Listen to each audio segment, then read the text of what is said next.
فبأي آلاء ربكما تكذبان. فرمایا اذا بشر احدهم بالانثى، جب ان کو لڑکی کی خبر دی جاتی ہے کہ بیٹی کی ولادت ہوئی ہے، ظل وجهه مسودا وهو كظيم، ان کا چہرہ سارا دن سیاہ رہتا ہے اور یہ غصے کے کڑوے گھونٹ کو پی رہے ہوتے ہیں. عربوں میں عادت تھی کہ جب اطلاع ملتی تھی نا کہ بیٹی پیدا ہوئی ہے تو خوش ہونے کے بجائے چہرے پہ سیاہی آ جاتی تھی، سارا دن چہرہ سیاہ رہتا تھا. یہ کیا ہو گیا؟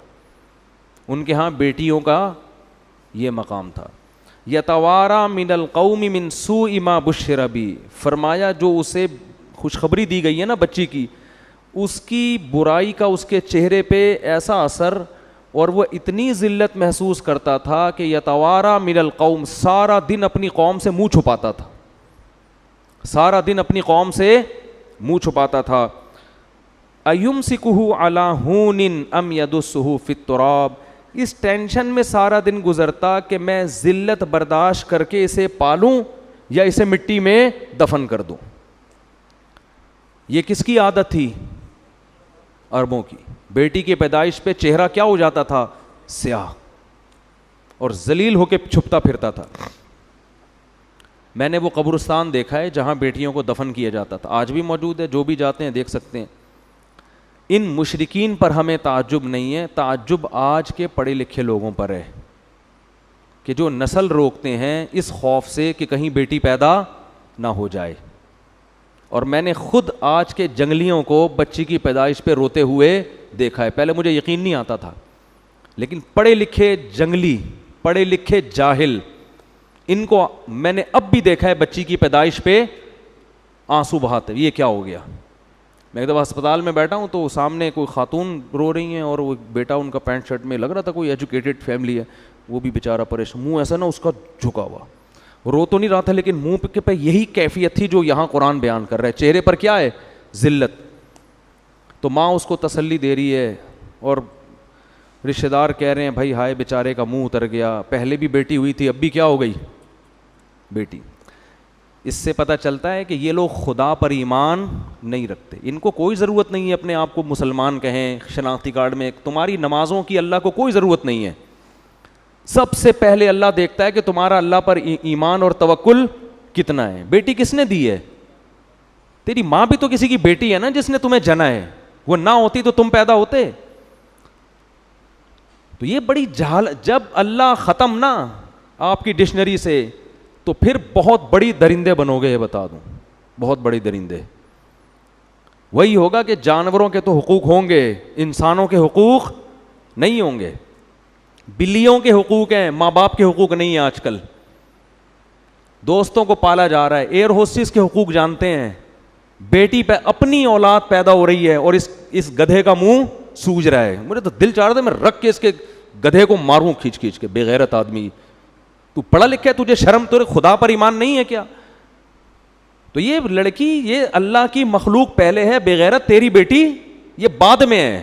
یہ اللہ نے اپنی مخلوق کو پیدا کیا ہے، اس کا نظام ہے، ہمیشہ سے پیدا ہو رہی ہیں اور قیامت تک ہوتی رہیں گی. اور تجھے اتنی شرم نہیں آتی کہ جس خدا نے تجھے پال پوس کے جوان کیا، اس بیٹی کا رزق بھی وہ تجھے دے گا. تیری بیوی کی چھاتیوں میں دودھ پیدا کیا اس نے اس بچی کی پیدائش پر، یہ بتانے کے لیے کہ اس کو بھی میں ہی کھلاؤں گا جیسے بیٹے کو میں کھلاتا ہوں. تو بے شرمی کی انتہا ہے، بے غیرتی کی انتہا ہے. اور یہ ہیں پڑھے لکھے. یہ کیا کہلاتے ہیں؟ پڑھے لکھے لوگ. جہالت ہے یہ. ہمارے نبی صلی اللہ علیہ وسلم نے اس ماحول میں آنکھ کھولی ہے کو زندہ دفن کیا جا رہا ہے اور قرآن کیفیت بیان کر رہا ہے یتوارا من القوم من سوء ما بشر بہ، کہ سارا دن اس کا چہرہ سیاہ رہتا تھا. لیکن آپ صلی اللہ علیہ وسلم نے کتنی محبت دی بیٹی کو. نماز میں اپنی بیٹی کو نواسی کو کندھے پہ اٹھا کے 4 رکعتیں آپ نے ظہر کی پڑھائی ہیں. حالانکہ بچوں کو کندھے پہ بٹھا کے نماز پڑھنا سنت عمل عام معمول نہیں ہے. آپ نواسی کو کندھے پہ اٹھا کے 4 رکعتیں پڑھائی ہیں. جب رکوع میں جاتے تو اٹھا کے نیچے کر دیتے اور جب اگلی رکعت میں کھڑے ہوتے پھر اٹھا کے کندھے پہ بٹھا دے. اتنی محبت آپ نے اپنی کسی اولاد کو، بلکہ کسی بچے کو بھی نہیں دی ہوگی.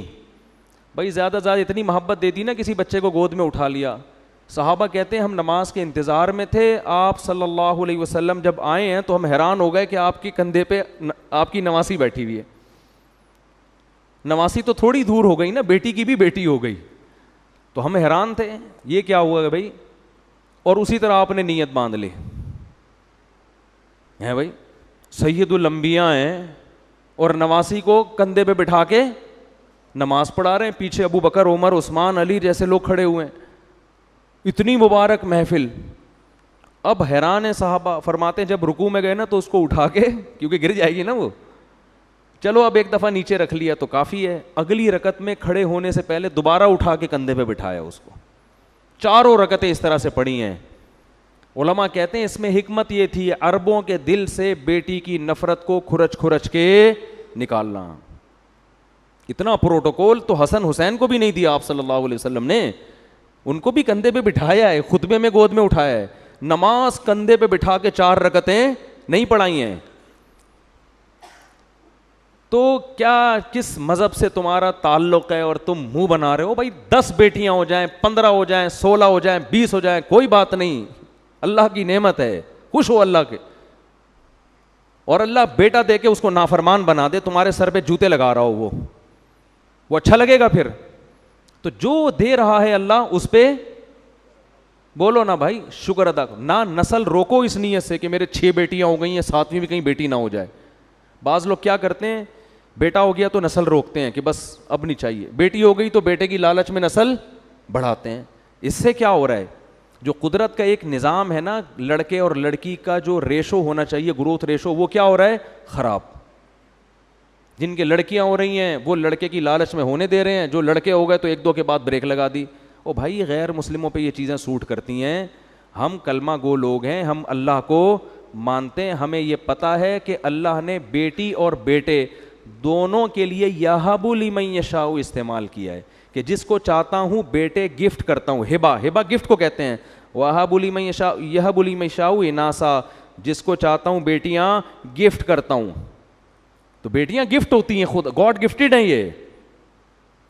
اور نبی صلی اللہ علیہ وسلم نے ارشاد فرمایا جس کی 3 بیٹیاں ہوئیں اور اس نے ان کی صحیح کفالت کی, ان کی تربیت کی اور ان کا صحیح جگہ نکاح کر دیا, میں اس کے لیے جنت کی ضمانت دیتا ہوں.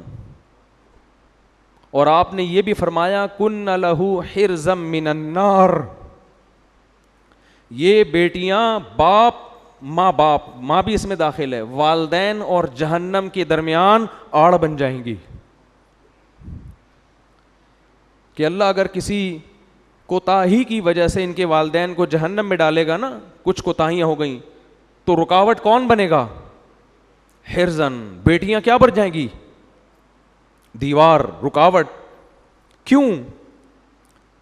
کہ اللہ اس نے اتنی بڑی ہمارے والدین نے نیکی کی ہے کہ ہمیں عزت کے ساتھ انہوں نے اپنے گھر میں پالا, حالانکہ ان کا ہم سے کوئی دنیاوی مفاد نہیں تھا. بیٹوں سے تو مفاد ہوتے ہیں, یہ کرے گا یوں کرے گا, ہم سے کیا مفاد تھا؟